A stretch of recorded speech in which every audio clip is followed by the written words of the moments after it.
Hey there, fellow travelers, and welcome to the second episode of Just a Thought podcast.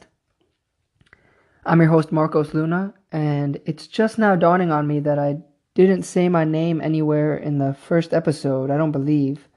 So, for any of you who are wondering, the mystery is solved. I'm your host, Marcos Luna, and today I wanted to speak on somebodyness, right, and my understanding of self.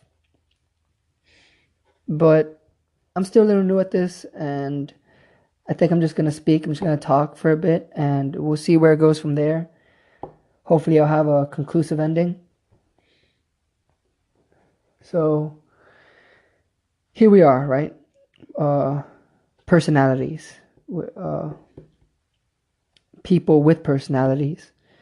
And we often seem to think that we are our personalities, right? And that we just so happen to be in a body, right? Like the body is simply the carrier of our temperamental differences. We mistake the entirety of our being as characterized only by our individual differences. Now, we could discuss to what extent our personalities are the results of predisposed conditions, right? But I think that's a topic for another day. Because my point, however, is that we are far more than our personalities. In fact, our temperamental differences turn out to be simply a minute, right, a really small amount of who we really are of ourselves. It appears to me that the essence of what we are is the same across the board. For all humans, all life, and if you would allow me to go so far out, the entire observable and unobservable universe, the entire universe, all of reality, all of existence, turns out to be pure awareness, undiluted consciousness, supreme consciousness, cosmic consciousness, if you will, being, isness. Yeah, and so in that sense, we're all one, happening, and we are one. But at the same time, we are separate, right? We are each the result of evolutionary adaptations that reach back to our parents and grandparents and ancestors and so on until the beginning of time, being, existence, for who knows how far back. And over time, we've come to be over 7 billion different human adaptations. As a result, we're up to our necks in differences, right? We're deep in the doo-doo of personality, if you will, of worrying about who I am and my needs and what I want and if I'm getting, my fair due. And we've become so focused on our differences that we've cut ourselves off from one another, from each other. And our similarities, I feel, are more important than our differences. When we interact with others, and I would just like to preface the rest of this by saying that anything I say, is simply me talking. I'm not an expert on anything. I don't have any authority, to say any of this. I'm just putting my beliefs, my ideas out there, and they're subject to change. I'm growing all the time. We're always changing, and the world modifies itself. So currently, it seems to me that when we interact with others, if we're coming from a place of separateness and we don't see each other as fellow humans, then we make others object, right? They become them as opposed to us, or you as opposed to me, right? And we do need that, to live practically in the world and so on. But when we objectify each other, that's what catalyzes alienation. In doing so, we increase this illusion of separateness, and people become distant, paranoid even of one another.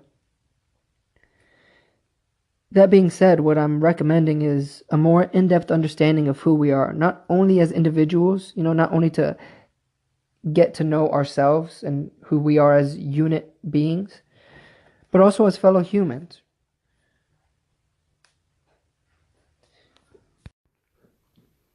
Because so much unnecessary suffering is perpetuated by this sense of separateness. Now that sounds fine and dandy, I know, but the real tough part is how to do this.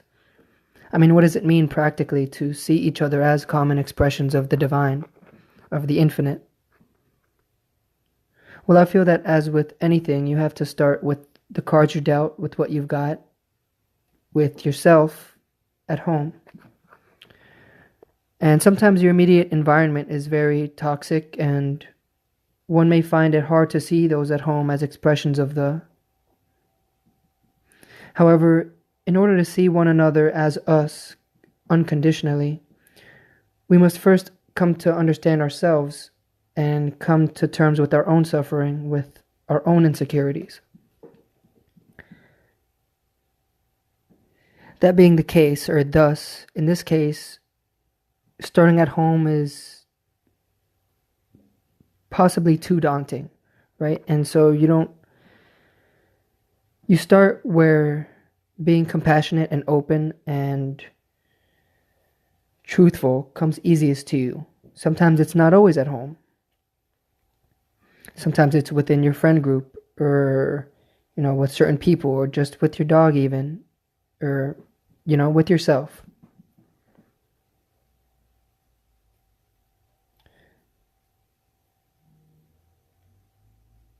Really, you have to start with yourself. And in my experience, this makes it easier to hold a space of openness, of compassion, wherein the persons don't pick up an agenda on your part, right? At least not an agenda that increases our separateness from one another. And if they want to come up for air, to play from their distance, from their personalities, wherein we're often trapped, here you are. And if one doesn't want to come up for air, so to speak, here you are, right? Because you can't force growth on anyone, especially yourself. As such, you do what you can, you play your part, and leave the rest to the natural unfolding of things. And so what is unnecessary suffering? Or is any suffering unnecessary? Because life is suffering. We suffer, it's an integral part of the human experience. But, you can watch someone walking down the street and they'll trip and fall. And one part of you may say, oh, that's karma, they either, have a lesson to learn, or they're just, they were meant to fall because this or that, so that they did sometime, or they weren't being mindful enough. But reducing unnecessary suffering means that you can accept that while at the same time, walking over to go help them up. You lend a hand to those who want one, and like I said, you can't force help onto anyone, but it means offering yourself in service of others. And if someone doesn't want to accept your help, maybe they don't need it. Maybe they're so in their heads about help that they don't want it, but it's difficult to hear what constitutes, what course of action should you take. So you have the little devil on your left shoulder and the little angel on your right shoulder, right? Your little yin and yang. And Carl Jung has proposed the theory of oppositional forces, and there's many ways to understand this, but he talked about how the masculine and feminine parts of one's being, because we all have the potential for all kinds of behavior, right? And he said that psychic energy came as a result of the friction between two oppositional forces. right? Between yin and yang, and they rub against each other, like when you rub your hands against each other and it creates heat and energy. And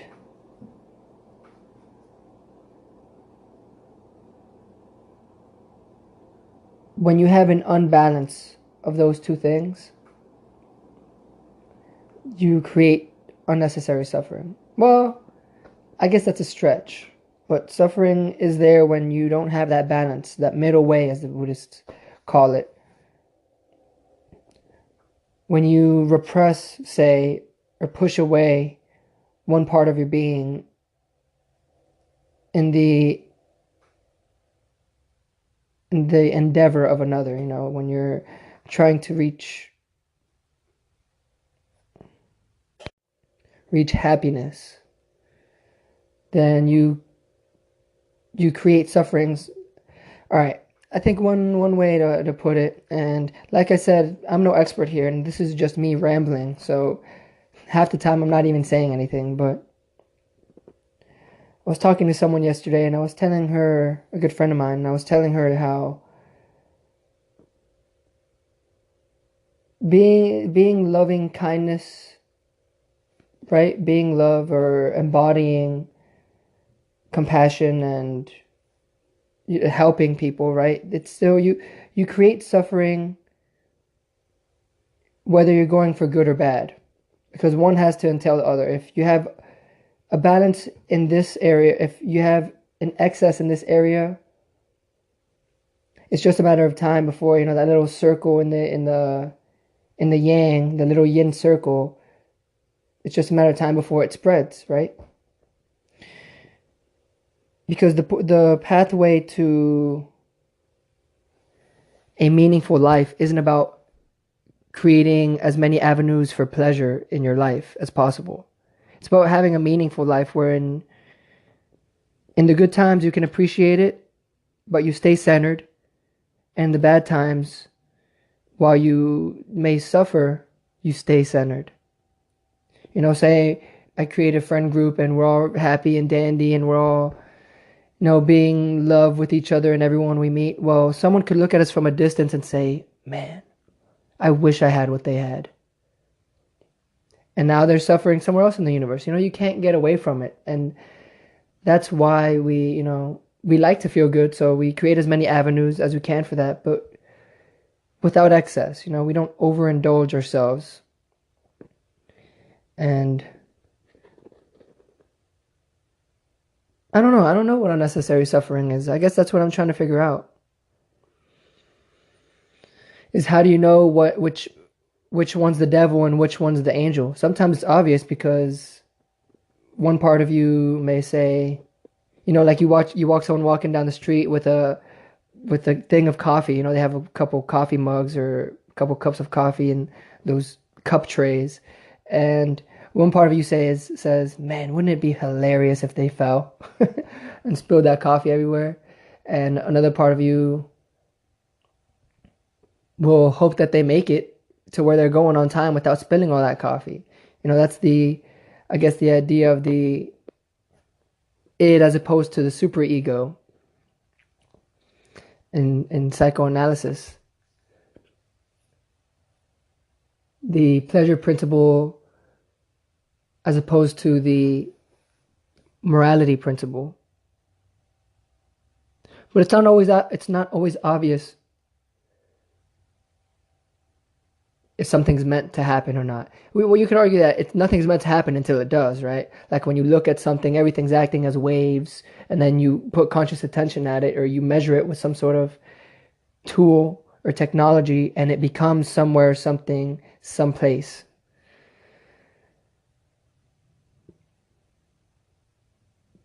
But I don't know. I don't know how things work, but I want to figure it out, and I'll never figure it out, but I think that's what makes my life meaningful is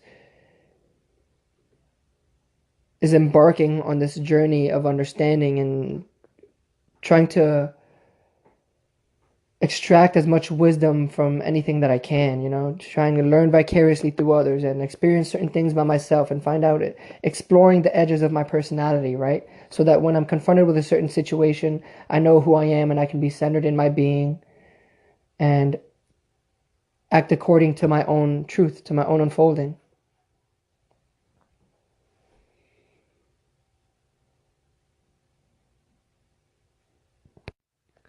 But not in the sense that I'm attached to my personality and who I am, and you know my own truth doesn't necessarily mean what's good for me or what will bring me gratification.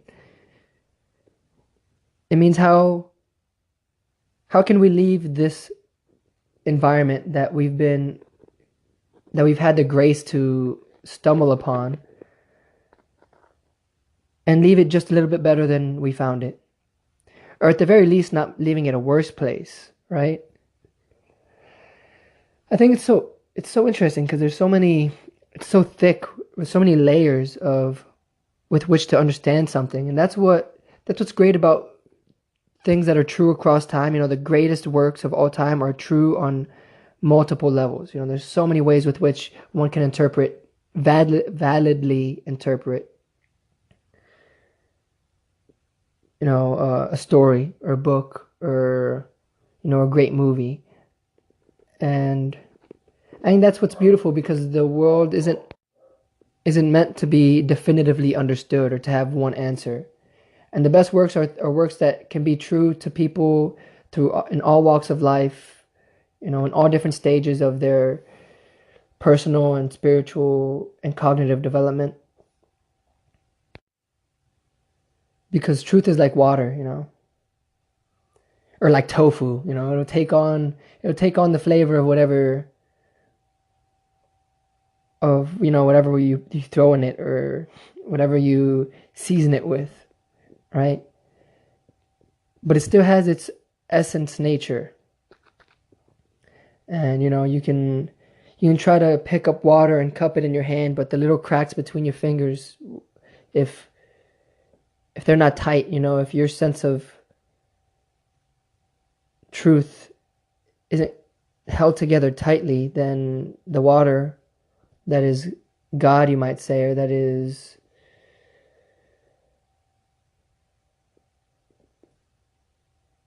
it falls through.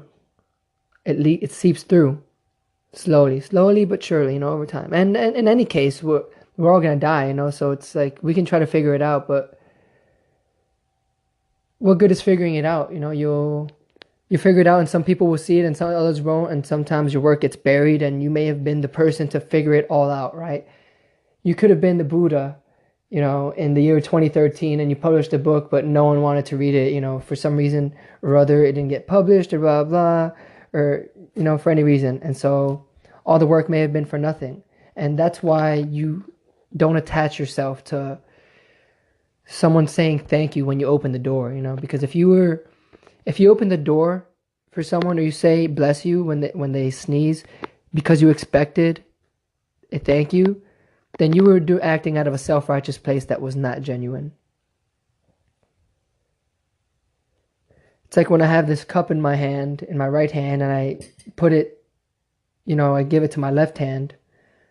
My right hand doesn't get caught up in the fact that he's now lost its cup, and my left hand doesn't say thank you. We're part of the same being. That's like us. I'm the left hand, you're the right hand, or this time I'll be the right hand, you be the left hand. But oftentimes we're not a thank you away. We're not a thank you away.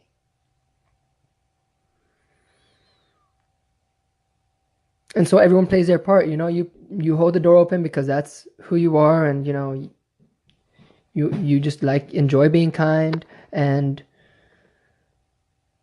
someone holds the door open for you and you say thank you because you know that had you opened the door you would have wanted to thank you, maybe, or because that they had to go out of their way, even if it only took 2 seconds. They could have very well not said bless you.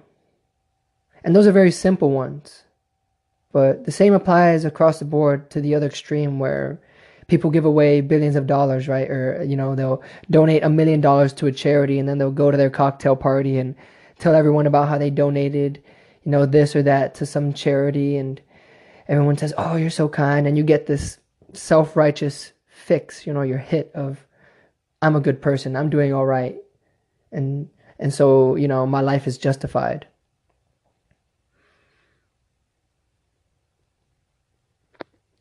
And that's personality, that's well, I don't know. I don't know what that is.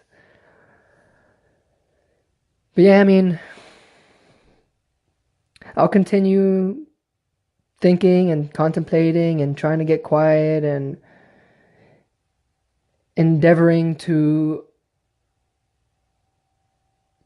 stumble across, to discover, to uncover any wisdom that I can, and hopefully I'll be able to bring it back to you guys. And if any of this resonates with you, that makes me so happy. If anyone wants to discuss any ideas of psychology, or bring forth any research that that is proving anything or contradicting anything I say, or if you have anything to say about the spirit, any comments, questions, or concerns, or inquiries, please email me. I'll have my email down in the description. And yeah, please, email me, send me anything, articles, books, lectures, tapes, and anything that you'd like for me to talk about would be greatly appreciated. And with that, thanks for coming, and I'll see you next time on Just a Thought. The podcast you just heard was made using Anchor. Ever thought about making your own podcast? Anchor makes it really easy for anyone to get started. It's a one-stop shop for recording, hosting, and distributing podcasts. Best of all, it's 100% free. Sign up now at anchor.fm/new. That's anchor.fm/new to get started.